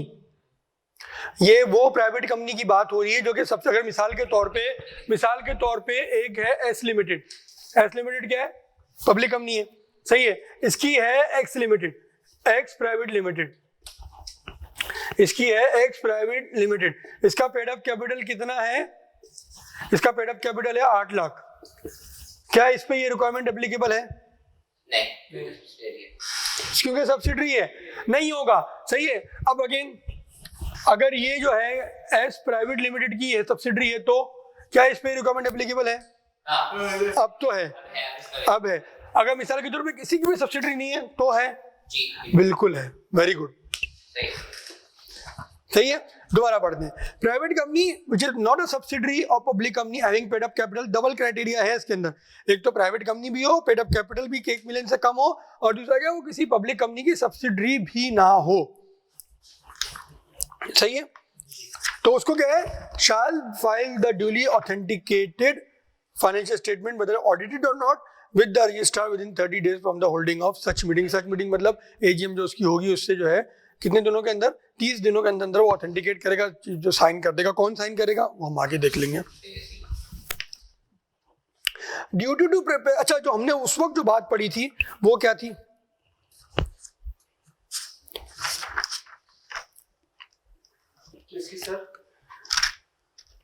The requirement of audit. देखो जो दोबारा पढ़ते हैं. The requirement of audit is not applicable to a private company having paid up capital not exceeding rupees 1 million or such higher amount. वहाँ क्या था, audit के perspective से था, और यहाँ किसके पर्सपेक्टिव से है, यहाँ किसके पर्सपेक्टिव से है, फाइनेंशियल स्टेटमेंट के पर्सपेक्टिव से। अनऑडिटेड ही हो ना, ऑडिट को तो उन सब ऐसे ही निकाल दिया ना। देखो दोनों चीजें मिक्स नहीं करना। वहां उसने कहा था कि private company, whether it is subsidy of public company और पब्लिक अनलिस्टेड पब्लिक, किसी भी तरह की प्राइवेट कंपनी हो, उस पर अगर 1 मिलियन उसका पेड अप कैपिटल कम है तो उस पर ऑडिट की रिक्वायरमेंट नहीं है, किसी भी तरह की प्राइवेट कंपनी हो। लेकिन अब उसने इसमें से एक चीज निकाल दी, उसने कहा अगर वो प्राइवेट कंपनी जो कि सब्सिडरी है एक पब्लिक कंपनी की, भले से उसका कैपिटल जो है 10 लाख से कम है, ऑडिट नहीं कराएगा, लेकिन फाइनेंशियल भेजेगा किसको, कमीशन को भेजेगा within 30 days from the date of the meeting, इसको ऑथेंटिकेट करेगा। हाँ, अगर कोई वैसी प्राइवेट कंपनी है, हाँ, which is not a subsidiary ना, नहीं विच इज अ सब्सिडरी, वो भेजेगा। क्या पूछ रहे हो तुम, कंफ्यूज हो रहे हो, क्यों कंफ्यूज हो रहे हो? ये सेक्शन तो उनका, देखो वो सेक्शन था ऑडिट का। ऑडिट में उसने कहा कि आप जो है किसी भी तरह की प्राइवेट कंपनी जिसका कैपिटल 1 मिलियन से कम है, वो क्या करेगा, ऑडिट नहीं कराएगा। यहां क्या लिखा है, वो प्राइवेट कंपनी जो कि सब्सिडरी नहीं है, not being a subsidy of a public company, और जिसका पेड अप कैपिटल जो है एक्सीड नहीं कर रहा, सही है, उसकी क्या रिक्वायरमेंट है कि वो क्या करेगी, ऑथेंटिकेट करवाएंगे। सही है, अब क्लियर है? दोनों में क्या फर्क है? वहां ऑडिट के पर्सपेक्टिव से बात हो रही है, यहाँ पे फाइनेंशियल स्टेटमेंट के पर्सपेक्टिव से बात हो रही है।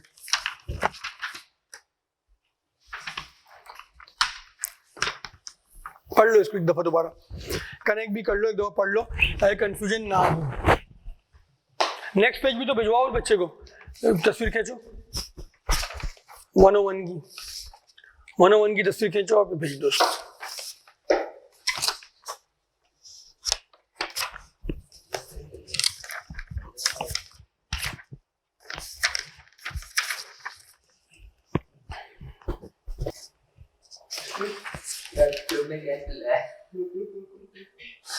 देखिए अगर कोई प्रो प्राइवेट कंपनी हो जिसका पेड अप कैपिटल 1 मिलियन से ज्यादा हो, तो उसको तो वैसे ही ऑडिट कराना है। ऑडिट कराना है तो सारी चीजें ऑटोमेटिकली होंगी, ऑडिट रिपोर्ट के साथ वो सारी चीजें जो ऑथेंटिकेट हो जाएंगी, ऑटोमेटिकली जमा कराना है। ये सेक्शन किसका, ये वो प्राइवेट कंपनी है ऑडिट नहीं करवाती, सही है, और वो पब्लिक कंपनी की सब्सिडरी भी नहीं है, सही है, तो वो क्या करेगी, फाइनेंशियल स्टेटमेंट अपने जमा कराएगी ऑथेंटिकेट करवा के। क्या इसमें वही ऑडिट कंपनी आ जाएगी जिसको पीछे हमने पढ़ा था ऑडिट की रिक्वायरमेंट नहीं है, वाली प्राइवेट कंपनी आ जाएगी? बिल्कुल आ जाएगी, सही है। देखा तो उसने वही वाली कंपनी को कैटर कर लिया कि भले से तुम, हाँ, एक को निकाल दिया उसमें से। चलिए जी आगे बढ़ते हैं। Duty to prepare directors report and statement of compliance. Statement of compliance COCG की होती है, कोड ऑफ कॉर्पोरेट गवर्नेंस, जो आप लोगों के कोर्स में नहीं है, इंशाल्लाह आप लोग सीफैप में जाके पढ़ेंगे। सीफैप में दुनिया की सारी चीजें पढ़ लेंगे आप लोग इंशाल्लाह। तो वहां पे जाके आप लोग पढ़ेंगे, उसकी कंप्लायंस की रिपोर्ट बनती है, ऑडिटर चेकलिस्ट बनाता है, टिक क्रॉस करता रहता है उसके अंदर, वो कुछ भी नहीं, और वो ऑडिट रिपोर्ट का पार्ट बन जाती है, सही है। अभी क्या करें, डायरेक्टर्स रिपोर्ट, किसको डायरेक्टर रिपोर्ट बनानी है? द बोर्ड शैल प्रिपेयर, अभी कहीं ये पूछा गया है एग्जामिनेशन में, ये काफी आया है, ये इसको थोड़ा सा पढ़ लो समझ लो। The board shall prepare a directors report for each financial year of the company not applicable to a private company not being a subsidy of public. Okay, ये जो वाला चैप्टर में इस तरह की चीजें बहुत है, तो इसको थोड़ा सा जो है ना, जैसे कहते हैं ना, ध्यान में रखना थोड़ा सा मुश्किल होता है। इसका चाहो तो एक चेकलिस्ट भी बना सकते हो, सेक्शन 226 में कौन सी कंपनीज है, सेक्शन फलाने में कौन सी कंपनीज आ रही हैं, कौन किसको एक्सक्लूड किया, एक चेकलिस्ट टाइप की एक पेज पे बना लेना, फिर वो जो है बाकी तो याद कर लेना, एग्जाम से पहले उसको देख लेना कि कौन सी कंपनी कहाँ से एक्सक्लूड हो रही है, कहाँ इंक्लूड हो रही है। अभी हमने दो तरह की कंपनीज का जिक्र किया है, सही है। प्राइवेट कंपनी जिसका पेड अप कैपिटल 10 मिलियन से 1 मिलियन से नीचे हो, नो ऑडिट। प्राइवेट कंपनी जिसका पेड अप कैपिटल 1 मिलियन से नीचे हो और वो किसी पब्लिक की सब्सिडरी ना हो, उस पर क्या रिक्वायरमेंट है कि फाइनेंशियल स्टेटमेंट जो है वो अपने ऑथेंटिकेट करेगी और जमा कराएगी, सही है। अब तीसरी कहानी आ गई, the board shall prepare director report for each financial year of the company not applicable to a private company not being a subsidiary of public company having paid up capital not exceeding, अब यहाँ different है, 1 million नहीं है, 3 million. वो private company किसको director report नहीं बनानी, वो प्राइवेट कंपनी जो कि सब्सिडरी नहीं है किसी पब्लिक कंपनी की और इसका पेड अप कैपिटल 3 मिलियन से नीचे है।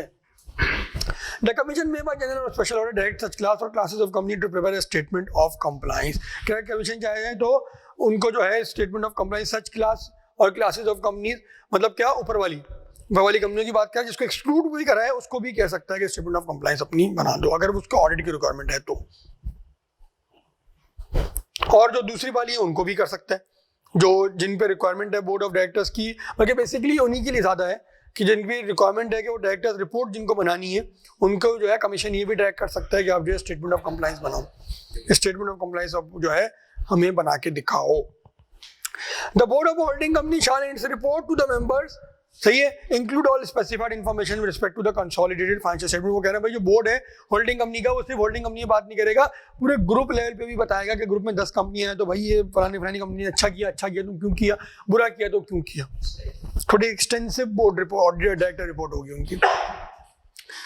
अच्छा, फिर क्या कह रहे हैं, the director in the report shall give greater emphasis to the matter that are significant to the undertaking included in the consolidation. वो कह रहा है भाई ऐसा नहीं कि चिल्लर बातें भी तुम लिख रहे हो, जितनी बड़ी रिपोर्ट नहीं, एनुअल रिपोर्ट नहीं, इतनी बड़ी डायरेक्टर रिपोर्ट बन गई। कह रहा है कि बहुत बड़े ग्रुप से जिस तरह एंग्रो हो गया, हाउस ऑफ हो गया, मल्टीपल कंपनी 20-25 कंपनी है, जो एक के बारे में अगर इतनी 2-2 पेज भी लिख दी तो 60 पेज तो यही होगा। इतनी तो भाई रिपोर्ट नहीं, इतनी बड़ी डायरेक्टर रिपोर्ट बन गई। तो कह रहा है भाई जो मोटी बातें उसके अंदर करो। अच्छा, फिर कह रहा है कंटेंट्स ऑफ डायरेक्टर रिपोर्ट, यहाँ से आपकी चीजें इंपॉर्टेंट हैं, ये आया हुआ भी एग्जामिनेशन में। The directors shall make out and attach to the financial statement a report date, अब देखो ये जनरल बातें हैं, टिक नंबर 1, 2, 3। फिर इसके बाद कह रहा है additional content of director report for public company or a private company which is subsidiary of public company. फिर इसके अगले पेज पे आए तो वो आ जाएगा additional content in director report for listed company. तीनों आप लोग जिसे कहते हैं ना हिफ्स कर लें, इसको हिफ्स कर लेना। ये कुछ भी ये पूछ सकता है, 7-8 नंबर का कोई सवाल बना देगा, 6 नंबर का, 5 नंबर का पूछ लेगा, एडिशनल कंटेंट पूछ लेगा, तो लिस्टेड कंपनी की है तो private company, or private company which is subsidy public company वाले भी पूछ सकता है। जनरल क्या है भाई, जो सबको देने देने क्या, about the state of the company affair and the fair review of the business. भाई कंपनी के बारे में बताओ, कैसा गुजरा साल का बताओ भाई, कैसा गुजरा, कंपनी तरक्की करी नहीं करी, क्या हुआ, तरक्की नहीं करी तो क्यों नहीं करी। अमाउंट है भाई रिकमेंडेड एज डिविडेंड, अगर आपने कोई अमाउंट डिविडेंड के तौर पे रिकमेंड किया है यार, उसमें रिकमेंडेड क्यों लिखा है, अप्रूव भी तो हो सकता था, क्यों फाइनल क्यों है इसके अंदर। वेरी गुड, ये डायरेक्टर रिपोर्ट जो है ये एनुअल बनेगी, ये क्वार्टर वगैरह की बात नहीं कर रहा है इसके अंदर जो बात कर रहा है एनुअल की बात कर रहा है,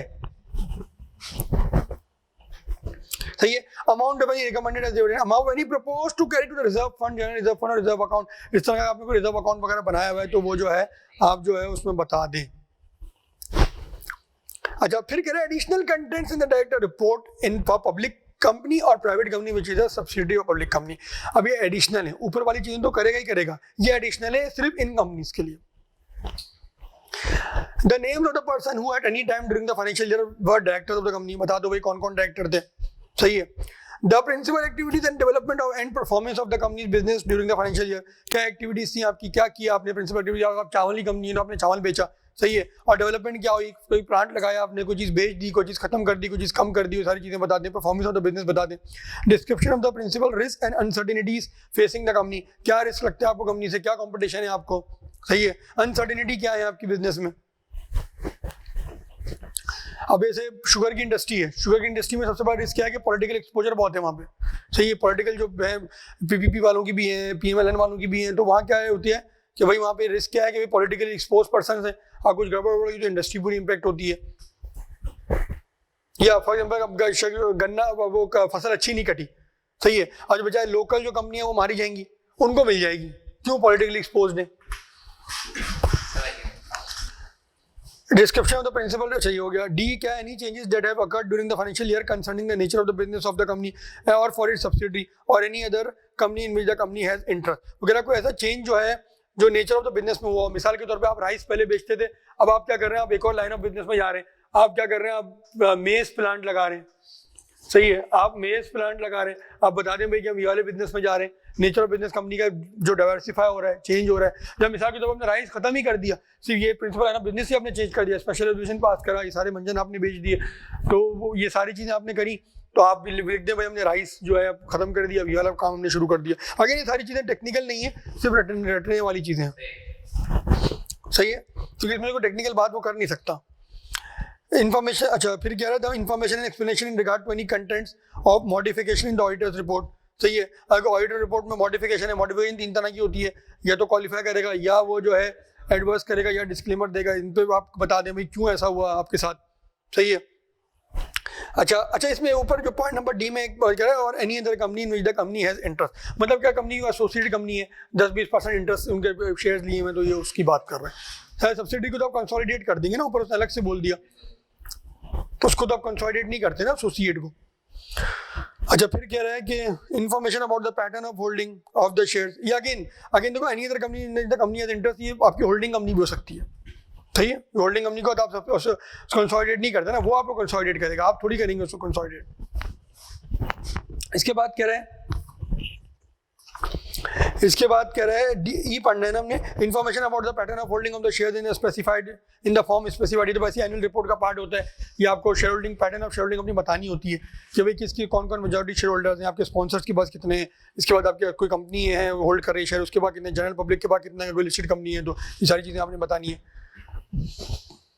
फिर कह रहे हैं country of origin of the holding company, अगर आपकी होल्डिंग कंपनी है तो उसका बता दो, नाम बताओ उसका, अब्बू का नाम अपने बताओ और अपने अब्बू को कंट्री ऑफ ओरिजिन भी बताओ कहाँ पे है, फॉरेन कंपनी है तो if such company is a foreign company. Earnings per share बता दो अपनी, सही है। The reason for loss if incurred during the year and future prospect of the profit, इसमें तो ऐसे मंजन बेचे जाते हैं, दुनिया की सारी अच्छाइयाँ दिखा दी जाती है फ्यूचर में, और जो इस साल जो बजी है उसमें बोलते हैं बस हो गया जो होना था, सही है। इसके बाद कह रहे हैं information about the default in payment of any debt and reason thereof, अगर आपने कोई डिफॉल्ट किया है क्यों किया भाई ये बता दो। Comments in respect of adequacy internal adequacy of, इसमें ऐड कर लो comments in respect of adequacy of internal financial control, सही है। इंटरनल फाइनेंशियल कंट्रोल बता दो आप किस तरह के आपने लगाए में, सही है। Any material changes and commitment affecting the financial position of the company, कोई ऐसी चेंजेस एंड कमिटमेंट्स हैं जैसे तुमने अपने बहुत बड़ी बड़ी गारंटीज ली हुई है, बहुत बड़ी बड़ी एलसीयाँ खोली हुई हैं, तो ये एलसी जो है आपके नोट्स में आती है कमिटमेंट्स में। एलसी आपकी जो होती है, जब यार एलसी आप लोगों को पता नहीं होगा एलसी क्या होती है, लेटर ऑफ क्रेडिट होता है, वेरी गुड यार, लेटर ऑफ क्रेडिट तो उसकी ट्रांसलेशन है, होता क्या है ये बैंक टू बैंक अरेंजमेंट होता है, बैंक टू बैंक अरेंजमेंट होता है, सही है। ये बैंक है यूके का, ये बैंक है पाकिस्तान का, सही है। यहाँ हम इंपोर्ट कर रहे हैं, और वो क्या कर रहे हैं, वो आपका एक्सपोर्ट कर रहा है, अपने कंट्री से पाकिस्तान भेज रहा है, सही है। अब उसका वो यूके का जो वेंडर है वो बोल रहा है भाई यार मैंने उसको माल भेज दिया है तो ये ना दे मेरे पैसे, तो एक बैंक टू बैंक अरेंजमेंट होता है जिसमें ये बैंक गारंटी करता है इस बैंक को कि मैं तुम्हें पैसे दे दूंगा अगर इसने नहीं दिए, ये होता है एलसी। तो ये बैंक जो है ये अपने पास एलसी, हम यहाँ से एलसी बनाएंगे, इसको भेज देंगे, ये बनाएगा एलसी हमारे ब्याज पे, ये इसको भेज देगा, वो इसको भेज देगा, फिर हमें माल भेज देगा, फिर जब माल भेजेगा हम इसको पैसे देंगे बैंक को, ये इसके बैंक अकाउंट में यहाँ पे डलवा देगा। ये क्या होती है, कमिटमेंट्स में आता है, सही है। ऑल्दो आपने अभी 1 रुपया भी नहीं दिया, अब आपने 1 अरब रुपए की एलसी खोली भी, अगेन ये कोई आपने पैसा तो नहीं दिया 1 अरब रुपए, लेकिन एक कमिटमेंट में आपको नोट में शो करना होगा। किसी भी लिस्टेड कंपनी के देखेंगे तो आपको कमिटमेंट में ये चीज दिखेगी कि हमने इतनी एलसीयां खोली हुई है। अगेन इसमें पेंडिंग ऑर्डर्स भी आते हैं, मतलब कि तुमने परचेज का ऑर्डर दिए में 10 लाख रुपए के, ईयर एंड पे जो आपने ऑर्डर दिए में, अब आपने ऑर्डर दिया हुआ है उसकी कोई बुक कीपिंग थोड़ी होती है, क्या बुक कीपिंग होगी उसकी, कोई बुक कीपिंग, हाँ बुक कीपिंग उसको पीएनएल में कहीं हिट होगा नहीं होगा, कहीं भी कोई हिट नहीं होगा ना। आपने ऑर्डर दिया है, परचेज ऑर्डर इशू किया है, आपने 10 लाख का माल खरीदा है, माल खरीदना है, तो जब आपने ऑर्डर दिए है ना, अभी ना माल आया ना आपने उसको कोई पैसे दिए, तो वो सब क्या चीजें आती हैं, वो सारी चीजें आती हैं आपकी कमिटमेंट में। फाइनेंशियल में एक नोट होता है जिसमें कमिटमेंट्स में सारी चीजें आ रही होती हैं। अच्छा फिर क्या कह रहे हैं, any material change in commitment affecting the financial position of the company which have occurred between the end of the financial year of the company to which the financial statement relates and the date of the audit report। मतलब क्या, 30 जून 2022 की 22 के अगर आप बना रहे हैं, 30 जून 2022 का अगर आप बना रहे हैं, आपका फाइनेंशियल ईयर है, सही है, और आपकी जो डायरेक्टर रिपोर्ट है, डेट ऑफ द रिपोर्ट, और आपकी डायरेक्टर रिपोर्ट बन रही है, आपको इसके 120 दिन तक करने, मतलब आपकी एजीएम कब तक हो सकती है, 28 अक्टूबर तक हो सकती है। और डायरेक्टर रिपोर्ट फॉर एग्जांपल आपने बनाई 30 सितंबर पे, तो कह रहा है इस पीरियड के जो है कोई भी कमिटमेंट वगैरह है तो वो आप इसके अंदर बता दें। हाँ जो देखो, जो फाइनेंशियल में आएंगे वो तो अलग है, वो तो आप दे दो 30 जून के कट ऑफ पे दोगे, वो तो आप 30 जून के कट ऑफ पे दे दोगे। वो डायरेक्टर रिपोर्ट में, वो तो मैंने कमिटमेंट समझाया था क्या होती है, कॉन्सेप्ट तो कमिटमेंट का वही रहेगा, चाहे वो डायरेक्टर रिपोर्ट में है चाहे वो फाइनेंशियल में है, फाइनेंशियल के नोट में है, क्योंकि अकाउंटिंग तो उसकी कुछ है नहीं। वो बोल रहा है कि आप जो आपने वहां पे दिया होगा फाइनेंशियल में, वो तो आपने 30 जून का दिया होगा। इन दरमियान जो हुआ है, इस दरमियान जो हुआ है, वो आप जो है डायरेक्टर रिपोर्ट में बता दो। सही है। एनी अदर इन्फॉर्मेशन एज में भी, इसके अलावा भी वो कह रहा है एसएससी भी कुछ चाहे तो आपसे पूछ सकता है। नेक्स्ट पेज भी भेज दो यार उसको। ये बस ये यहाँ तक करते हैं 2:32 तक, इसके बाद क्लास ऑफ करते हैं। हाँ राफे नेक्स्ट पेज भेज दो ना।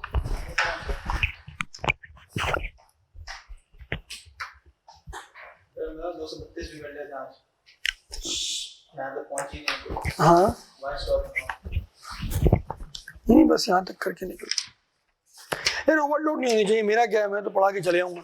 बात ये ना, ओवरलोड नहीं होनी चाहिए चीज़ें। बेकार है ना यार, मैं सिर्फ आपको को पढ़ाना फॉर द सेक ऑफ पढ़ाना करूँ और चला जाऊँ, कंसेप्ट ही ना बने, फायदा नहीं है ना। सी एंटर के बच्चे का लेवल ना एक अलग होता है, उसके अब्जॉर्व करने की पावर अलग होती है, उसका क्लास में बैठने की पावर एक अलग होती है। सही है। मैं अब सी फाइल में आएंगे आपकी चेंज हो जाएगी पावर।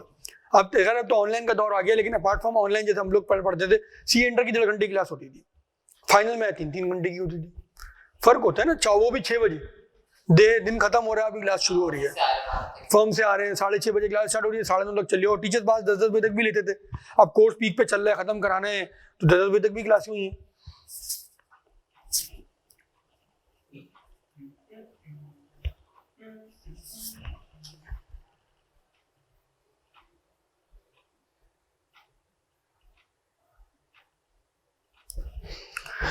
भेज दिया।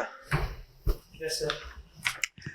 अच्छा, आप कह रहे हैं लिस्टेड कंपनी के लिए एडिशनल बातें। अच्छा मुझे ग्राफ एक बात बताओ, ये जो कह रहा है additional content in director report for listed company, इसमें लिस्टेड कंपनी में ये वाली बातें तो नहीं लिखनी होंगी ना? नहीं लिखनी होंगी ना? लिखनी यही तो नहीं लिखनी होंगी ना? लिखनी होंगी। क्या लिस्टेड कंपनी पब्लिक कंपनी नहीं है? अगर वो public company, listed company public company अगर कैसे होती है? सही अच्छा हाँ राइट, अच्छा ना होता है। तुम मुझे 1 हफ्ते से कोई जवाब सही नहीं दिया तुमने अब तक। क्यों? अच्छा जवाब 6 दिन में पास से पर नहीं, वैसे जो मैं पूछ रहा हूँ। क्लास में यार ऑब्जर्वेशन पावर होनी चाहिए। असल पास होकर से कराते हैं। नहीं पास में सब नहीं अच्छा सुनो, असल पास में ये तो मैंने शुरू करने से पहले ही बताया, ये जर्नल है सबके लिए, ये स्पेसिफिकली है पब्लिक और उसके लिए। अब लिस्टेड भी तो पब्लिक ही है ना। अच्छा, अब इसमें बड़ी टेक्निकल बातें वो करता है। The business review must include the following for understanding the development, performance और position of the company's business. क्या main trends and factors likely to affect the future development, performance and position of the company business?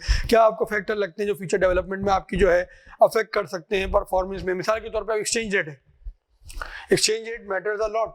अगर import based company है, एक importer को dollar पड़ता था पहले 140-130 रुपए का, तो ये आज उसको डॉलर पड़ रहा है 178-179 का उसको डॉलर पड़ रहा है। तो ये तो जाइगेंटिक इंक्रीज आ गया ना 49 रुपीज का, तो उसकी तो पूरी कॉस्ट हिल गई ना। तो ये क्या है, ये मेन फैक्टर है जो आपका डेवलपमेंट को अफेक्ट कर सकता है? बिल्कुल कर सकता है। हो सकता है आपका प्रोडक्ट वायबल ही ना हो लोकल मार्केट में। मिसाल के तौर पर मैं एक प्रोडक्ट, जैसे कोई भी एक्सवाइजी प्रोडक्ट है, इसका लोकल मार्केट में भी कंपटीशन मौजूद है, लोकली भी असेंबल हो रहा है, बन रहा है, लोकली प्रोड्यूस हो रहा है। अगर आप इंपोर्टेड बना के बेच रहे थे और आपकी कॉस्ट जितनी की पड़ रही है आपको, उससे सस्ता वो प्रोडक्ट मार्केट में बिक रहा है locally by local vendors producer, तो फिर बेकार हो गया ना आपके लिए यार। आपकी तो कॉस्ट ही कवर नहीं हो रही। हमारा मुल्क इसी वजह से मार खा जाता है। हमारी जो एक्सपोर्ट की कंपनी है ना, उसमें भी जो 65% कंपनी ऐसी हैं इनका रॉ मटेरियल जो इंपोर्ट होता है। जिस दिन हमने, अब देखो कोई भी कंपनी उठा लो, कार उठा लो, सारी चीजें बाहर से आती हैं। सही है। मोबाइल उठा लो, सिर्फ असेंबलिंग, अगर जहाँ पे सैमसंग ने भी खोला है असेंबलिंग हो रही है, बाकी सारे प्रोडक्ट बाहर से आ रहे हैं। लैपटॉप जो करो उससे सीपीयू यूनिट में आते हैं। सही है। इसके अलावा आप क्या, आपको इलेक्ट्रॉनिक ये आइटम उठा लो, ये असेंबलिंग हो रही है, इसके पार्ट्स वगैरह सारे बाहर से आते हैं। ये फैंस देख लो, ये सारी इक्विपमेंट देख लो, ये सब देख लो। ये फायदा नहीं है असेंबलिंग का भी यहाँ पे, क्योंकि हाँ क्या वही ना, दुनिया के हमारा गारमेंट जो है बिकता है, लेकिन यार हम सेमी फिनिश ज्यादा बेचते हैं। हम सेमी फिनिश बहुत ज्यादा बेचते हैं। जो एक्सपोर्ट होता है ना, अगर आप देखो, मैंने एक दफा स्टैटिस्टिक्स देखे थे, मुझे एग्जैक्टली याद नहीं आया, लेकिन परसेंटेज उसकी, लेकिन हम सेमी फिनिश ज्यादा बेचते हैं, रॉ बहुत बेचते हैं उसमें, जाए पूरा फिनिश हम बहुत कम बेचते हैं। फिनिश की तो हमारी लोकल मार्केट बहुत बड़ी है यार। हम 20 करोड़ के आवाम में रहते हैं, हमारी लोकल मार्केट बहुत बड़ी है। हम और आप सभी कपड़े पहनते हैं, अच्छे से अच्छा पहनते हैं, हमारी लोकल मार्केट बहुत बड़ी है। आप उसको देख लो, बैटरीज देख लो, एक साइड पाकिस्तान की लोग है, लेकिन सारा सामान उसका वो भी बाहर से आ रहा है। तो मतलब यार ये हमारी कौम का ना, जैसे कहते हैं ना अलमिया है कि यार ये हमारी बदनसीबी का है कि यार हम जो है ना ये चीज़ें नहीं कर पाए, इसी वजह से हमारी इकोनॉमी के लाले लगे हुए। डॉलर डायरेक्ट शॉर्ट होता है हमेशा, क्योंकि आपको पेमेंटें करनी, डॉलर शॉर्ट, करंट आपका बैलेंस ऑफ ट्रेड हिला सबसे पहले, सही है, फिर आपको उससे करंट अकाउंट डेफिसिट हिला, बैलेंस ऑफ पेमेंट, सारी चीज़ें की ऐसी तैसी हो गई। फिर वो IMF आया, फिर IMF ने और हिला दिया, अभी IMF ने देखो आप कैसी तैसी कर दी। वो पैसे देता है तो अपनी बातें मनवाता है ना। स्टेट बैंक का कंट्रोल नहीं है, स्टेट बैंक को ऑटोनोमस कर दिया, मतलब स्टेट बैंक पे बैंक गवर्नमेंट का कंट्रोल खत्म हो गया। नहीं IMF इंडायरेक्टली तो कंट्रोल होता ही है ना यार। स्टेट बैंक का गवर्नर की क्या मजा लेगा, अगर प्राइम मिनिस्टर फोन करके बोलता है कि यार ये चीज़ करो, या फाइनेंस मिनिस्टर बोलता है ये चीज़ करो, वो ना करे, वो तो कहने वाली बात है ना। उन्होंने भी बोला चलो बेटा सही है, तुम नहीं जा रहे हो, कर देते हैं हम, अंदर से तो हमारा ही बंदा है ना, हम ही लाए। छोटा सा बंदा है वो, एक मिनिस्टर के सामने तो कुछ भी नहीं है ना वो। कल उसको फारिग कर दे, नया ले आएगा, बोलेगा भाई तू मेरी बात मानेगा, अच्छा भाई आ जाओ बैठो, जो मैं कहूँगा वो करना, कौन पूछेगा उसको। चलें, इसके बाद सेकंड पॉइंट में क्या कह रहा था, impact of the company business on the environment. सही है, कंपनी का बिजनेस का क्या इम्पैक्ट ऑन द एनवायरनमेंट पे, सही है, एनवायरमेंटल इम्पैक्ट आ गया, कोई ऐसी चीजें तो आप रिलीज नहीं करते जो कि खतरनाक है, सही है, हेजार्डियस है, और उसका क्या प्रोसीजर है आपका उसका। फिर क्या, the activities undertaking by the company with regard to the corporate social responsibility. CSR क्या करते हैं हम, सही है, CSR पता है ना, रोड बना दी, कोई ऐसे जैसे कहते हैं फाउंडेशन वगैरह को पैसे दे रहे हैं, ये सारी चीजें, हाँ इस तरह की चीजें during the year. Director's responsibility in respect of the adequacy of the internal financial control as may be specified. पीछे भी उसने इंटरनल फाइनेंशियल कंट्रोल की बात की थी, एडिक्वेसी, यहाँ बोला डायरेक्टर की जिम्मेदारी बता दो with respect to the internal financial control. The board shall make a statement of compliance as may be specified. अगर स्पेसिफाई है तो उसको जिस तरह स्पेसिफाई किया है तो स्टेटमेंट ऑफ कंप्लायंस भी लिस्टेड कंपनी का बनाएगा। Director report and the statement of compliance must be approved by the board and signed off by the chief executive and not director। Signing की रिक्वायरमेंट आ गई एक कि डायरेक्टर रिपोर्ट जो होगी और स्टेटमेंट ऑफ कंप्लायंस होगी वो कौन अप्रूव करेगा, बोर्ड करेगा, और साइन कौन करेगा, चीफ एग्जीक्यूटिव करेगा, और डायरेक्टर, कोई भी एक डायरेक्टर करेगा। सेक्शन 232 पढ़ लेते हैं क्योंकि वो साइनिंग से रिलेटेड है और हमने काफ़ी सारी चीज़ें पढ़ते में आए, तो ये वाला सेक्शन पढ़ लेते हैं। इसके बाद जो है इंशाल्लाह नेक्स्ट क्लास से हम स्टार्ट करेंगे। आज की क्लास का लास्ट सेक्शन है। कॉपी भी कर लेते हैं। हाँ नहीं वो कंटिन्यूटी में चलेंगे ना।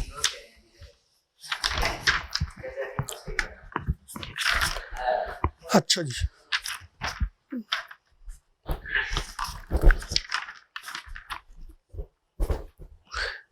अच्छा 222 में कह रहा है approval and authentication of the financial. देखो अप्रूवल क्या होता है, अप्रूवल नहीं होता कि भाई बोर्ड पे आप प्रेजेंट करते हैं फाइनेंशियल स्टेटमेंट को, बोर्ड इसको अप्रूव करते हैं। सबसे पहला प्रोसेस क्या होता है, अपने अकाउंट्स कौन कंपनी मैनेजमेंट बनाती है, सही है, जो अकाउंट्स ऑडिट हो रहे हैं वो क्या किस तरह से होता है, उसका पढ़ा नहीं था यहाँ पे, उससे जल्दी साफ हो जाता है बोर्ड। क्या है जी, होता क्या है, फ्लो क्या होता है, बस शेख पे एक सेक्शन है बस। क्या है, सबसे पहले क्या होता है, अकाउंट बनते हैं, सही है, कौन बनाती है अकाउंट, मैनेजमेंट बनाती है, सही है। इसके बाद क्या होता है, यही अकाउंट्स क्या होते हैं, ऑडिट होते हैं, सही है। ऑडिट कौन करता है, आपका ऑडिटर करता है, सही है। इसके बाद क्या हो गया आपका, नहीं इसके बाद क्या हो गया आपका, अकाउंट्स आपके क्या होते हैं, अप्रूव होते हैं, अप्रूव हो गए, सही है, बोर्ड के पास प्रेजेंट होते हैं। ऑडिट होने के बाद क्या होता है, बोर्ड के पास प्रेजेंट होते हैं, अप्रूव कौन करता है, बोर्ड ऑफ डायरेक्टर्स कर देंगे, सही है। तो इसके बाद क्या होता है, आपके यही अकाउंट जो है यहाँ पे क्या होंगे इसके बाद, और साइन होते हैं, ऑथेंटिकेट हो गए। ऑथेंटिकेट कौन करता है, इसने एज पर लॉ हमने पढ़ लिया, पढ़ते हैं अभी, बल्कि पढ़ नहीं लिया, एज पर लॉ, सही है। इसके बाद क्या हो जाएंगे, ये पब्लिश हो जाएंगे अगर लिस्टेड कंपनी है, नहीं तो फिर मेंबर्स के पास चले जाएंगे। ये इसका पूरा फ्लो होता है। आइए इसको पढ़ लेते हैं, कंप्लीट होके जाते हैं ना वहाँ पे। अच्छा, साइन तो बिल्कुल से करनी पड़ेगी, सही है, बिल्कुल। अब यहाँ रॉ फॉर्म में भेज देंगे, वो बोलेगा भाई ऑडिटर, मैं ये देख रहा हूँ ऑडिटर का हुलिया बिगाड़ देगा पूरा। ऑडिट के बाद लाओ ना, अगर ऑडिटर ने हुलिया बिगाड़ दिया पूरा ऑडिट उसका अकाउंट्स का, तो फिर मेरे किस काम की, फिर मैं दोबारा बैठूँ एक मीटिंग करूँ और देखूँ, तो ऐसा नहीं होता, ऑडिट के बाद जाते हैं। अच्छा क्या है, अब देखो ये सेक्शन गौर से पढ़ो, इसमें मल्टीपल आएंगी चीजें। The financial statement including consolidated financial statement must be approved by the board of the director and shall be signed by कौन, in case of listed company by the chief executive and at least one director of the company and by the chief financial officer, CFO जो आपका accounts का बंदा होता है, head होता है accounts का। इन case of any other company but chief executive and at least one director of the company. कोई दूसरी कंपनी है तो चीफ एग्जीक्यूटिव और कोई भी एक डायरेक्टर इसको कर देगा, इनफ है। लिस्टेड कंपनी बस एक बंदा ऐड हो रहा है, चीफ फाइनेंशियल ऑफिसर। इसके अलावा जो है आपकी कोई और कंपनी हो तो उसमें जो है डायरेक्टर और चीफ एग्जीक्यूटिव करेगा। When the chief executive is not available in Pakistan, then the financial statement may be signed by at least 2 directors. बाकी में भी ये सिनोनिमस है, सॉरी सिनोनिम है दोनों की, सिमिलर है, सॉरी सिमिलर है दोनों की, चाहे वो लिस्टेड कंपनी हो चाहे वो दूसरी हो, यूनिफॉर्म है ये। The financial statement of a single member company shall be signed by one director. इसमें ही वही बंदा डायरेक्टर है, मेंबर जो है वही होल सोल बंदा है। क्या सिंगल मेंबर कंपनी में एक से डायरेक्टर हो सकते हैं? बिल्कुल हो सकते हैं। मेंबर एक होगा, बिल्कुल मेंबर एक ही होगा। In case of private company having a paid up capital up to 1 million rupees, ये वो कंपनी है जिसको ऑडिट की रिक्वायरमेंट नहीं थी। The financial statement shell also be accompanied by an affidavit signed by the chief executive if the accounts are signed by him or by any director if the account has been signed by 2 directors that the financial statement have been approved by the board. सही। किससे link करेंगे इसको? कौन सा sir? ये वाले section से link करेंगे ना, पेज नंबर 101 वाला, इसमें उसने बोला था ऑथेंटिकेशन वाले सेक्शन से करेंगे। हाँ, वहां उसने क्या बोला था? ऑथेंटिकेट करो और जमा करा दो। सही है। अब यहाँ बोल रहे हैं कि कौन कौन ऑथेंटिकेट करेगा?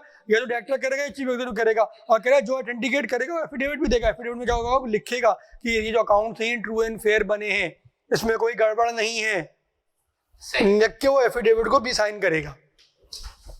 सही है।